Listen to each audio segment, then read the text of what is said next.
Welcome to Kenton's videos. Enjoy the video. You start by preparing the physical link.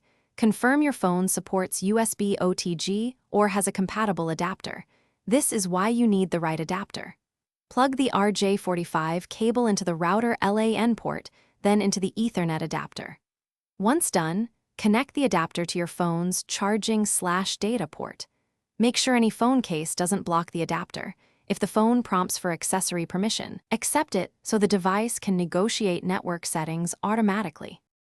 Once the cable is connected, check your phone for an Ethernet or USB network notification. Android shows Ethernet settings, iOS shows a new interface in settings. By default, DHCP should assign an IP. If not, set a static IP in the phone using the router's subnet to match gateway and DNS. Make sure the router's LAN LED and the adapter's link light glow to confirm physical negotiation. If lights are absent, reseat the cable and adapter, then recheck the phone's network screen. You finish by testing connectivity. Open a browser and load a site or run a speed test to confirm upload and download.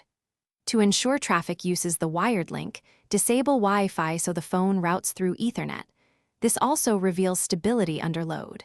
If the connection fails, try a different LAN port on the router, swap the cable, or use another adapter. Reboot the router and phone. A key troubleshooting tip: enable DHCP again or reset the adapter and reauthorize the accessory. Thanks for watching. Consider subscribing if we helped you.